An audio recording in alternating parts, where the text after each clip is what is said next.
Hello बच्चों, आप सभी का स्वागत है आपके अपने YouTube चैनल केजे रिवोल्यूशन में। तो आज की इस वीडियो में हम देखेंगे हमारा डिफरेंशिएबिलिटी का CPP 4, ठीक है ना। तो CPP 4 में हम और क्वेश्चन देखेंगे CBSE बोर्ड से रिलेटेड प्रैक्टिस प्रॉब्लम के, ठीक है ना। तो यहाँ पर कई क्वेश्चन लाया हूँ। यहाँ पर बेसिकली क्या होगा, आपको कोई फंक्शन गिवन होगा, वहाँ पर आपको डेरिवेटिव निकालना पड़ेगा, लेकिन किसकी हेल्प से? विथ डिफरेंशिएबिलिटी की हेल्प से। अब आप बोलेंगे ये कैसे होगा, तो इसके लिए मैंने अलग से एक सेपरेट वीडियो बनाई थी, आपको पता है। प्लेलिस्ट में आपको डिफरेंशिएबिलिटी के सारे लेक्चर्स में वो भी वीडियो मिल जाएगी। कौन सा टॉपिक का नाम क्या था? टॉपिक का नाम था differentiability as a differentiation, clear. तो उसमें मैंने बताया था कि डिफरेंशिएबिलिटी की हेल्प से हम डिफरेंशिएशन कैसे फाइंड करते हैं, क्लियर। तो इसके बारे में वो वीडियो का डीप डिस्कशन था, वहाँ पर डिस्कस भी की थी आपके साथ। तो उसी टॉपिक से रिलेटेड ये सारे क्वेश्चंस आपको करने हैं, क्लियर। सब बच्चों को आया समझ में? ठीक है। तो बेसिकली थोड़ा रिवाइज कर लेते हैं कि क्या मैंने वहाँ पर पढ़ाया था, ठीक है। आप सभी को पता तो होगा, लेकिन अगर जिन्हें नहीं है पता इसका डीप डिस्कशन, तो जरूर उस वीडियो को जाके वो चेकआउट कर लें, क्लियर। तो क्या था, मैंने बताया था कि आपको अगर कोई फंक्शन आपका f(x) है तो इसका डेरिवेटिव f'(x), जिसी को अब हम क्या लगते हैं ddx ऑफ f(x), एक किसके इक्वल होता है? a होता है RHD के इक्वल, क्लियर। या ये LHD के भी इक्वल होता है, ये डिस्कस मैं कर चुका हूँ, लेकिन मोस्ट प्रोबेबल हम ज़्यादातर किसको लेते हैं? RHD को लेते हैं, क्लियर। तो बताइए, यहाँ से आपका f(x) अगर कोई फंक्शन है तो उसका डेरिवेटिव जो f'(x) है, RHD का वैल्यू क्या होता है? Limit h tending to 0 f(x) plus h minus के f(x) अपॉन में h, क्लियर। आया सारे बच्चों को समझ में? तो डेरिवेटिव का ए डेफिनेशन है, क्लियर। तो f'(x) का फॉर्मूला RHD के टर्म में, क्योंकि RHD डिफरेंशिएबिलिटी में हेल्प होता है, इसलिए इसको बोलते हैं differentiability as a differentiation, clear. ठीक है। तो बस यही कॉन्सेप्ट को यूज करके आपको सारे जो फंक्शन दिए हैं, जो भी पूछा गया है, उसको निकालना है एंड प्रूव करना है, क्लियर। तो देखते हैं फर्स्ट क्वेश्चन आपका क्या है। फर्स्ट क्वेश्चन बिल्कुल सिंपल है, आप लोग देखें, थोड़ा ट्राई करें। देखो फर्स्ट क्वेश्चन में एक फंक्शन गिवन है, वो पूछ रहे हैं कि if f is defined by f(x) is equal to x² minus के 4x plus 7, then so that f'5 is equal to 2f'7/2। तो सबसे पहले अगर हमें f'5 निकालना, f'7/2 निकालना, तो उसके लिए हमें f'(x) तो होना चाहिए हमारे पास, तभी तो ये सारी वैल्यूज निकलेंगी। तो f'(x) अगर नहीं है हमारे पास तो ये वैल्यू कहाँ से फाइंड कर पाएंगे? तो सबसे पहला प्रोसीजर हमारा क्या होगा? f'(x) ही निकालने का, क्लियर। तो फंक्शन हमारा क्या है? फंक्शन है f(x) इज इक्वल टू क्या गिवन है? x² माइनस के 4x प्लस के 7, क्लियर। तो इसी की हेल्प से आपको f'(x) निकालना है। तो क्या अभी सिखाया आपको? f'(x) किसके इक्वल? RHD, और RHD किसके इक्वल होता है? Limit h tending to 0 f(x) plus h minus के f(x) अपॉन में h, इसके इक्वल होता है, ठीक है। तो कुछ नहीं, इसी में आपको फंक्शंस के वैल्यू पुट करा देने हैं, करा दीजिए। क्या आता है? होगा limit h tending to 0 f(x) plus h। तो इसी फंक्शन में x के प्लेस पे x प्लस h को सब्स्टिट्यूट कर देना है, कर दीजिए। क्या आएगा? x प्लस h का होल स्क्वायर माइनस के 4x प्लस h प्लस के 7 माइनस f(x). तो f(x) तो यही है, तो इसमें माइनस साइन से मल्टीप्लाई कर दीजिए। क्या आएगा? माइनस के x² प्लस के 4x माइनस के 7 अपॉन में क्या आ जाएगा? h आ जाएगा, ठीक है। अब इसको सॉल्यूशन करना है, ब्रैकेट्स को ओपन कराना है, कैलकुलेशन करनी है, वो तो सिंपल आप लोग जानते ही हैं, कर दीजिए। क्या आएगा? तो लिमिट h टेंडिंग टू 0, इसको ओपन कराएं तो क्या आएगा? x² प्लस h² प्लस के 2hx, क्लियर। इसमें मल्टीप्लाई कराएं तो माइनस के 4x माइनस के 4h प्लस के 7, ये क्या होगा? माइनस के x² प्लस के 4x माइनस के 7 अपॉन में क्या आ जाएगा? h आ जाएगा। तो देखिए कौन कौन से टर्म आपके कैंसिल आउट हो रहे हैं, इनको देखिए। तो 4x से 4x आपका कैंसिल आउट हो गया, क्लियर। 7 से 7 कैंसिल आउट हो गया, और एक्स स्क्वायर से आपका एक्स स्क्वायर भी कैंसिल आउट हो गया। अब जितने भी टर्म आपके बचे हैं उनको आपको एक साथ लिख लेना है। तो देखते हैं क्या आता है। लिमिट एच टेंडिंग टू 0 क्या बचा है यहाँ पर, एच स्क्वायर प्लस के 2hx माइनस के 4h, यही टर्म बचे हैं कि नहीं बचे हैं, अपॉन में h। क्लियर। अब h का सारे टर्म्स में आपको डिवाइड करा देना है, देन फिर लिमिट को सब्स्टिट्यूट करना है। बताइए क्या आता है। तो लिमिट h टेंडिंग टू 0, यहाँ पर h बचेगा, यहाँ पर 2x बचेगा, यहाँ पर 4 बचेगा। क्लियर। तो अब h टेंडिंग टू 0 लिमिट अब लगाने का समय आ गया है, तो लगा दीजिए। क्या होगा आपका, a 0 हो जाएगा, यहाँ से क्या बचा 2x माइनस के 4 और a आपका क्या गया f डैश x। क्लियर। तो अभी हमने फाइंड कर लिया हमारा f डैश x। अब जो भी उन्होंने पूछा है प्रूव करने के लिए उसकी वैल्यू एज इट इज हम रख देते हैं और प्रूव कर लेते हैं। सबसे पहले f डैश 5 निकालते हैं। तो f डैश 5 मैं यहाँ पर फाइंड कर देता हूँ। f डैश 5 क्या आएगा, इसी में आपको x के प्लेस पे 5 को सब्स्टिट्यूट कराना है। तो क्या आएगा, ये आपका हो जाएगा 10 माइनस के 4 और 6। क्लियर। f डैश 5 आ गया। अब देखते हैं f डैश 7/2 क्या आएगा आपका। तो इसी में x के प्लेस पे 7/2 को सब्स्टिट्यूट कराएं, माइनस के 4, तो 2 से 2 कैंसिल हो जाएगा, 7 माइनस 4 आपका 3 होगा। तो बताइए यहाँ से क्या प्रूफ हो गया कि f dash 5 is equal to 2 into F dash 7/2। हो गया कि नहीं हो गया, क्यों बताइए। f डैश 5 आपका 6 है, ठीक है। तो 6 को क्या 2 इंटू ए लग सकते हैं, इसका वैल्यू 3 है, तो हो गया प्रूफ कि नहीं हो गया। अगर इसका वैल्यू भी 6 है, 2 इंटू इसका वैल्यू 3 है, तो मल्टीप्लाई करेंगे तो इसका वैल्यू भी 6 आ रहा है। क्लियर। तो यहाँ पर हो गया प्रूव्ड, ठीक है ना, विच इज प्रूव्ड। क्लियर हुआ सारे बच्चों को किस टाइप से इस क्वेश्चन को करने हैं। कुछ नहीं, सबसे पहले आपको फंक्शन गिवन होगा, आपको जो भी मेथड मैंने सिखाया था f dash x is equal to क्या RHD, उसको अप्लाई करना है, f डैश x फाइंड करना है और जो भी वैल्यू उन्होंने पूछी है उनको एक एक करके सब्स्टिट्यूट करके प्रूव कर देना है। क्लियर। आया टॉपिक समझ में। तो क्वेश्चन समझ में आया तो इस क्वेश्चन को नोट डाउन कर ले सारे बच्चे, कर लीजिए। ठीक है, कर लिया सारे बच्चों ने नोट डाउन। आगे मूव करें, ओके ठीक है। तो आगे मूव करते हैं। आप लोग सेकंड क्वेश्चन को देखिए, वो भी सेम इसी टाइप का है। वैसे आपको पता है, लेकिन यहाँ पर मैं चूंकि डिफरेंशिएशन से करा रहा हूँ, डिफरेंशियबिलिटी से, तो यहाँ पर तो आपको डेरिवेशन करना ही पड़ेगा, ठीक है ना। तो देखते हैं क्या आता है। सबसे पहले यहाँ पर फंक्शन क्या गिवन है, if F X is equal to sine X, clear, then find the value of F dash pi by 4। अब आप सभी को पता है कि अगर आपका एफ एक्स, यहाँ पर लिख लूँ मैं, जब जो चीज़ हमें पता है पहले से तो उसको पहले डिस्कस करना जरूरी है, क्योंकि अगर डिस्कस नहीं किया तो आपको कन्फ्यूजन होगा, लेकिन कन्फ्यूजन का यहाँ पर कोई काम नहीं है। क्लियर। तो सबसे पहले एफ एक्स क्या है उसको लिख लेते हैं। तो हमारा जो एफ एक्स है वो क्या है, साइन एक्स है, ठीक है। अब आपको पता है एफ डैश एक्स फाइंड करना है, तो सारे बच्चों ने 11th क्लास में पढ़ा होगा, ठीक है ना। क्या पढ़ा कि साइन एक्स का जो भी डेरिवेटिव होता है, सारे बच्चे को पता होगा, वो क्या होता है, कॉस एक्स। क्लियर। लेकिन यहाँ पर क्वेश्चन ये नहीं है, अगर हमें डायरेक्ट अवकलन पता ही है, ठीक है ना, डिफरेंशिएशन पता ही है, तो हम इतनी लंबी प्रोसीजर क्यों कर रहे हैं, बताइए। इतना लंबा प्रोसीजर क्यों करेंगे कि डिफरेंशियबिलिटी निकालें फिर उससे करें, फिर तो हम डायरेक्ट ही कर देते डिफरेंशिएशन से। लेकिन नहीं, यहाँ पर हमें क्या करना है, यहाँ पर हमें एक बाउंड्री में रह के काम करना है। वो बाउंड्री क्या है, डिफरेंशियबिलिटी। डिफरेंशिएशन हमें आता है, हमें पता है, लेकिन उसे हमें किसकी हेल्प से करना है, डिफरेंशियबिलिटी की हेल्प से करना है। क्लियर। तो उसी की हेल्प से करेंगे। सबसे पहले एफ एक्स हमें गिवन है, तो डिफरेंशियबिलिटी की हेल्प से हम क्या निकालेंगे, एफ डैश एक्स निकालेंगे। और जब एफ डैश एक्स आएगा, हमें दिख रहा है कि क्या आने वाला है, कॉस एक्स आएगा, तो उसमें पाई बाई 4 को क्या कर देना है, सब्स्टिट्यूट, टू वैल्यू क्या आने वाली है, 1/√2। तो क्वेश्चन का सॉल्यूशन तो यही हो गया, लेकिन ये डेरिवेटिव आएगा कैसे, कॉस एक्स, डिफरेंशियबिलिटी की हेल्प से।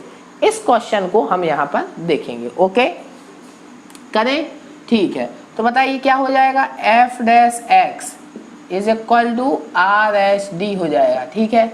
तो सब्स्टिट्यूट करा देते हैं, limit H tending to 0 F dash X is equal to क्या हो जाएगा, F of x plus H minus के एफ ऑफ एक्स अपॉन में आपका h हो जाएगा। ठीक है, ठीक है।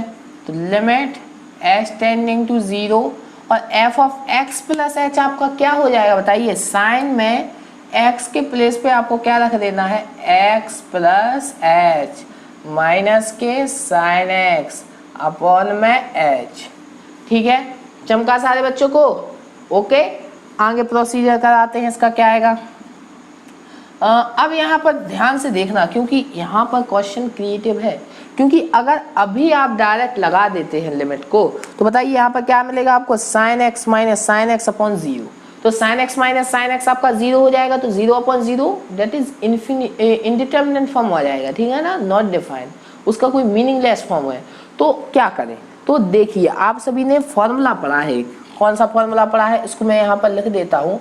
आप सभी ने पढ़ा है sine C minus sine D is equal to 2 cos C plus D by 2 into sine C minus D by 2। ठीक है ना, ये फॉर्मूला सारे बच्चों ने पढ़ा होगा।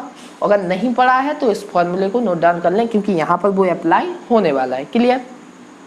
तो क्या यहाँ पर x प्लस एच को मैं c पढ़ रहा हूँ, x को d पढ़ रहा हूँ। तो बताइए फॉर्मूला लगाएं, अप्लाई करें। लिमिट h टेंडिंग टू 0 क्या हो जाएगा, 2 cos c प्लस डी, तो x plus H plus x by 2। Clear. Into sine c minus D by 2, तो x प्लस एच माइनस के x बाई 2। क्लियर। अपॉन में क्या आएगा, h आएगा। इतना सारे बच्चे को चमका के नहीं चमका, कुछ नहीं, उसमें सिंपल है ना। ठीक है ना, तो यहाँ से x से x आपका क्या हो जाएगा, कैंसिल आउट हो गया। अब देखिए थोड़ा, लिमिट h टेंडिंग टू 0 और यहाँ पर क्या आ जाएगा, cos 2x plus H by 2। और इसको मैं थोड़ा अच्छे से लिखूँ तो साइन h बाई 2 और अपॉन में h है, इंटू में 2 है, तो इसको अपॉन में ले जाके क्या लिख सकते हैं, h बाई 2 लिख सकते। अरे ये तो बहुत अच्छा फॉर्मेट बन गया है, क्योंकि आप सभी को पता है, एक और फॉर्मेट पता है। क्या पता है कि अगर लिमिट x टेंडिंग टू 0 है और साइन x अपॉन x है, देन उसका वैल्यू क्या होता है, ऑलवेज 1 होता है। तो साइन के अंदर डब्बा अपॉन डब्बा, दैट इज क्या होता है, अगर लिमिट टेंडिंग टू 0 है तो क्या मिलेगा, 1 मिलेगा। तो बताइए साइन के अंदर जो भी है डब्बा अपॉन डब्बा, नीचे भी वही है कि नहीं है, तो इसका value immediately limit h tending to 0 पर क्या हो जाएगा, 1 हो जाएगा। ठीक है, अब इसमें h का वैल्यू 0 सब्स्टिट्यूट कराए तो क्या आएगा, cos 2x प्लस 0 अपॉन 2, तो क्या आ गया, cos ऑफ x। क्लियर। तो साइन x का डेरिवेटिव आपको क्या मिल गया, cos x मिल गया। बस, अब तो कोई, वो तो मैं बोल ही रहा था कि यही आता है, आप सभी को भी पता था, लेकिन कैसे आता है अब हमने ये भी डिस्कस कर लिया है। क्लियर। तो क्या आ जाएगा यहाँ पर आ जाएगा आपका F dash X is equal to cos X. तो वैल्यू फाइंड करनी है आपको एफ डैश पाई बाई 4 की। तो क्या करेंगे, x के प्लेस पे cos पाई बाई 4 हो जाएगा, तो cos पाई बाई 4। तो बताइए cos पाई बाई 4 का वैल्यू क्या होता है आपका, 1/√2 होता है ना, तो क्या हो जाएगा 1/√2। ठीक है ना। तो आ गया वैल्यू फाइंड करना, किस तरीके से हमें डिफरेंशिएबिलिटी की हेल्प से डिफरेंशिएशन फाइंड करना है, देन वैल्यू सब्स्टिट्यूट करनी है। समझ में आया। तो इस टाइप के भी क्वेश्चन आपकी बुक में ढेर सारे आपको मिलने वाले हैं। ठीक है, तो मैंने तो बोला था, क्या बोला, जब तक सीपीपी सेशन आपके खत्म नहीं होंगे, जब तक आपकी बुक की हर टाइप का क्वेश्चन मैं यहाँ पर कवर ना कर लूँ, यही मेरा मोटिवेट है। ठीक है ना, क्योंकि अगर आपने देखी वीडियोस, लेक्चर भी देखे, सीपीपी सेशन भी देखे, सारे अटेंड किए, उसके बाद भी अगर आपके बुक के क्वेश्चन नहीं बन रहे हैं, तो फिर क्या मतलब देखने का। ठीक है ना, कोई मीनिंगलेस हो जाएंगे ना। इसीलिए बोल रहा हूँ मैं, हर चैप्टर का, हर टाइप का क्वेश्चन आपके साथ डिस्कस होता है। ऐसा कोई भी क्वेश्चन नहीं मिलेगा आपका जो आपके साथ डिस्कस ना किया गया हो। तो फिर बोल रहा हूँ, वीडियोस को देखें, हर सेशन को अटेंड करें, देन उसके बाद अपनी बुक से क्वेश्चन करें, आपके सारे क्वेश्चन बनने वाले हैं। ओके, तो अगर ये क्वेश्चन हो गया है तो नोट डाउन कर लीजिए, इस क्वेश्चन को सारे बच्चे कर लीजिए नोट डाउन, स्क्रीनशॉट ले लीजिए। क्लियर, आगे मूव करें नेक्स्ट क्वेश्चन पर। ठीक है, तो नेक्स्ट क्वेश्चन अच्छा क्वेश्चन है, उसमें हमें बेसिकली ये दिया नहीं है, बल्कि हमें प्रूव करना है। क्लियर। तो अभी तक चूंकि हमें डिफरेंशिएशन निकालना था डिफरेंशिएबिलिटी की हेल्प से, लेकिन अब तो क्या है, आपको गिवन बताना है कि डिफरेंशिएबल है या नहीं है। तो इस टाइप के भी कई क्वेश्चन हम कर चुके हैं, क्लियर। तो डरने की जरूरत नहीं है। बताइए, discuss the continuity and the differentiability of a function F X is equal to this. तो इस फंक्शन का सबसे पहले तो हम क्या लिखेंगे, फंक्शन क्या है, फंक्शन को लिख लो एफ एक्स, सबसे पहले लिख तो लें, क्वेश्चन आपका 3 है, ठीक है। फंक्शन क्या गिवन है, F X is equal to E की पावर मॉड एक्स, ठीक है। तो ई की पावर मॉड एक्स आपको गिवन है फंक्शन। तो इस ये फॉर्मेट तो मुझे बिल्कुल अच्छा नहीं लग रहा। इसका सबसे अच्छा बेटर फॉर्मेट क्या लगेगा, ओपन करके, क्योंकि ओपन करने से हमें चीज़ें विजुलाइज हो जाती हैं, अच्छे से समझ में आती हैं। तो ओपन कर लेते हैं, क्लियर। तो ओपन करते हैं। ओपन फॉर्मेट क्या होगा इसी फंक्शन का, आप सभी को पता है कि अगर x का वैल्यू 0 या 0 से बड़ा है तो मॉड x किस साइन के साथ ओपन होता है, प्लस साइन के साथ। लेकिन अगर x का मान 0 से छोटा होता है तो मॉड x माइनस साइन के साथ ओपन होता है। तो ये ओपन फॉर्मेट हो जाएगा इस फंक्शन पर। तो हमें किस पर चेक कराना है, 0 पर, कि डिफरेंशिएबल है, कंटिन्यूअस है या नहीं है, ठीक है ना। तो देख लेते हैं। तो देखो, अगर आप देखें बेसिकली तो 0 पर अगर इसमें 0 सब्स्टिट्यूट कराएं तो e की पावर 0 फंक्शन का वैल्यू 1 मिला, f ऑफ 0 का वैल्यू 1 मिल रहा है कि नहीं मिल रहा है, क्लियर। और अगर आप इस पर लिमिट लगाएं x टेंडिंग टू 0, LHL के लिए लगाएं तो e की power -0 that is 1 upon e की पावर 0, तो 1 मिलेगा कि नहीं मिलेगा। और RHL के लिए भी लगाएं तो e की पावर 0, वो भी आपको 1 मिलने वाला है। तो यहाँ पर आपने देखा कि LHL का वैल्यू भी 1, RHL का वैल्यू भी 1 और आपका फंक्शन का वैल्यू भी 1। तो उस पॉइंट पर आपका फंक्शन तो कंटिन्यूअस तो है। तो कंटिन्यूअस तो सारे बच्चों को दिख रहा होगा। बताइए दिख रहा है कि नहीं दिख रहा है, कुछ नहीं है, सिंपल लिमिट सब्स्टिट्यूट करनी है, क्लियर। और फंक्शन का वैल्यू भी उस पॉइंट पर आपको क्या मिल रहा है, 1 ही मिल रहा है। तो ये फंक्शन कंटिन्यूअस तो है। तो अगर हमने ये चेक करा लिया कि ये फंक्शन हमारा कंटिन्यूअस है, देन बताइए अब क्या हमारा मोस्ट चीज़ क्या हो गई, डिफरेंशिएबिलिटी दिखाना कि डिफरेंशिएबल है या नहीं है। तो हम केवल डिफरेंशिएबिलिटी चेक कराएंगे क्योंकि कंटिन्यूअस तो हमें दिख ही रहा है। तो कहाँ पर, at x is equal to 0 पर सबसे पहले हम फाइंड करेंगे LHD, क्लियर। तो LHD क्या हो जाएगा हमारा, लिमिट h टेंडिंग टू 0, 0 पर चेक कराएं तो f 0 माइनस h माइनस के f ऑफ 0 अपॉन में माइनस के h। अब वैल्यू को सब्स्टिट्यूट करा देते हैं, क्या आएगा, limit h tending to 0, 0 minus h मतलब 0 से छोटा वाला फंक्शन लेना हमें। तो 0 से छोटा वाला यही फंक्शन है, ठीक है। तो e की पावर माइनस x के प्लेस पे आपको माइनस के h सब्स्टिट्यूट करना है, माइनस f ऑफ 0 का वैल्यू क्या आएगा यहाँ पर, e की पावर 0 दैट इज 1 आएगा कि नहीं आएगा, 1 माइनस के h, ठीक है। तो देखते हैं लिमिट h टेंडिंग टू 0 और ये क्या हो जाएगा, e की power plus h minus 1 upon में माइनस के h, ठीक है ना। इतना हो जाएगा कि नहीं हो जाएगा सारे बच्चों से, ठीक है। अब देखते हैं ये माइनस के बना है, इसको माइनस के h आया, इसको बाहर कर लें तो लिमिट h टेंडिंग टू 0 और क्या हो जाएगा, e की पावर h माइनस के 1 अपॉन में h हो जाएगा, ठीक है। अब आप सभी को पता है कि ए फॉर्मेट का वैल्यू 1 होता है, सिखाया आप सभी को कि लिमिट में पढ़ा है आप सभी ने कि लिमिट x टेंडिंग टू अगर 0 है e की power x minus 1 upon x, इसका वैल्यू हमेशा 1 होता है। तो अगर इसका वैल्यू 1 हो गया तो क्या आया, माइनस के 1 आया। LHD का वैल्यू क्या आया, माइनस के 1, क्लियर। अब हमें सेम क्या RHD का वैल्यू फाइंड करना है। तो देखते हैं RHD का वैल्यू क्या आता है, ठीक है। तो RHD में लगाएं, फॉर्मूला लगाएं तो limit h tending to 0 f 0 plus h minus के f ऑफ 0 अपॉन में प्लस के h आएगा, क्लियर। सारे वैल्यूज को सब्स्टिट्यूट कराना है, देख लेते हैं क्या आता है। तो limit h tending to 0 f 0 plus h मतलब 0 से बड़े के लिए जो भी फंक्शन हमें गिवन है उसी में रखना है। तो बताइए 0 से बड़े के लिए यही फंक्शन है तो इसमें रख देते हैं, क्या आएगा, e की पावर x के प्लेस पे h सब्स्टिट्यूट करना है, माइनस f ऑफ 0 का वैल्यू अभी निकाला था 1 आया था अपॉन में h। तो ये तो वही फॉर्मेट बन गया ना, बन गया। तो इसका वैल्यू तो अभी डिस्कस किया हमने, क्या हो गया 1। अरे ये क्या, LHD का वैल्यू -1 आया, फाइनाइट है, क्लियर। RHD का वैल्यू 1 आया, फाइनाइट है, क्लियर। लेकिन ये दोनों इक्वल नहीं है और अगर ये दोनों इक्वल नहीं है तो फंक्शन हमारा डिफरेंशिएबल भी नहीं है। सारे बच्चों को चमका के इन चमका तो क्या हो जाएगा, since LHD is not equal to RHD, hence fx is not differentiable at x is equal to 0 पर। क्लियर आया सारे बच्चों को समझ में कि नहीं आया? तो यही तो डिस्कस करना था। तो देखो क्या था, discuss the continuity and differentiability of this function, इस फंक्शन के बारे में। तो हमने क्या देखा, सबसे पहले कंटिन्यूटी के बारे में हमने देखा। तो कंटिन्यूटी तो हमें दिख रहा था कि LHL का वैल्यू अगर इसमें x टेंडिंग टू 0 लगाएं तो क्या आने वाला है, 1 आने वाला है। इसमें भी लगाएं तो RHL का वैल्यू भी 0 1 आएगा, और फंक्शन का वैल्यू भी उस पॉइंट पर 1 ही आ रहा था। तो इस कंडीशन में क्या हो जाएगा, उस फंक्शन पर वो कंटिन्यूअस है। क्लियर। लेकिन अगर बात करी जाए डिफरेंशिएबिलिटी की, तो वो तो हमें चेक कराना पड़ेगा। उसके लिए हमें सेपरेटली LHD भी फाइंड करना पड़ेगा और RHD भी फाइंड करना पड़ेगा। अगर दोनों फाइनाइट आती हैं, इक्वल आती हैं, देन हम क्या बोलेंगे कि हमारा फंक्शन उस पॉइंट पर डिफरेंशिएबल है। और अगर ऐसा नहीं होता तो डिफरेंशिएबल नहीं है।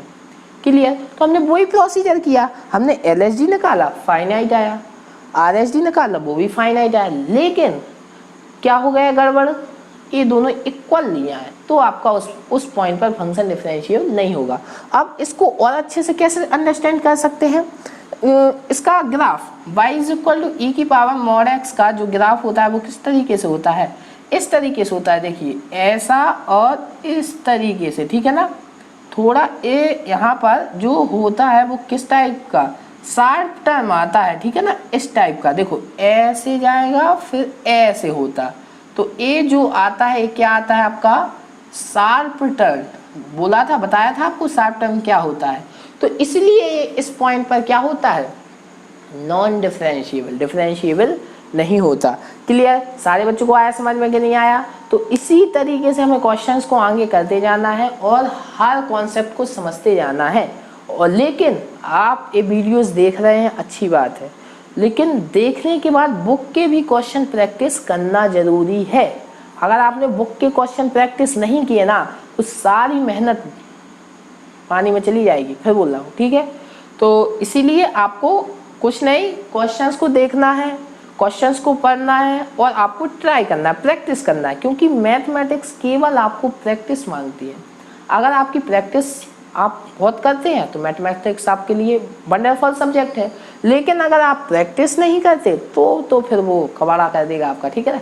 इसीलिए बोल रहा हूँ आपसे कि आपको प्रैक्टिस पर फोकस करना है। मैथमेटिक्स में केवल आपको ज़्यादा नहीं, 2 से 3 आवर आपको प्रैक्टिस करनी है मैथमेटिक्स की, और कॉन्सेप्ट तो सबसे पहले आपको पक्के होने चाहिए। इसलिए तो मैंने कल 8 लेक्चर डिफरेंशिएबिलिटी पर, केवल डिफरेंशिएबिलिटी पर आपके लिए डिस्कस किए हैं, लेक्चर पोर्शन, ठीक है ना, थ्योरी पोर्शन डिस्कस किया है। इसीलिए बोल रहा हूँ कि इस प्लेटफॉर्म पर जहाँ पर मैं आपको डिस्कस कर रहा हूँ, इससे अच्छा इतना डीप डिस्कशन कहीं नहीं मिलने वाला आपको। एक एक पॉइंट आपके साथ डिस्कस किया जाता है, हर एक कॉन्सेप्ट आपके साथ डिस्कस किया जाता है, हर एक क्वेश्चंस आपको बताया जाता है, क्योंकि इसका मेन मोटिव आपको क्या करना है, ऑनलाइन स्टडी को इतना बेस्ट बनाना है कि आपको ऑफलाइन भी फीकी लगे, ठीक है ना।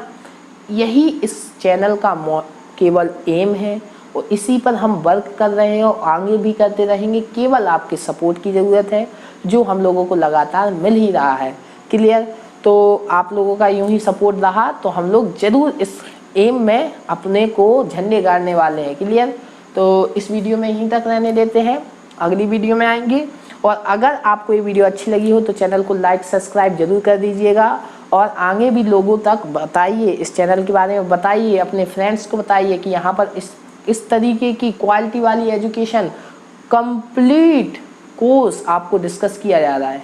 ओके, तो इस वीडियो में यहीं तक रहने देते हैं, अगली वीडियो में आएंगे आपके साथ, नया टॉपिक डिस्कस करेंगे। तब तक के लिए अपने आसपास के लोगों से सतर्क रहें, मास्क पहने और देखते रहें केजे रिवोल्यूशन। केजे रिवोल्यूशन की तरफ से आप सभी को गुड बाय।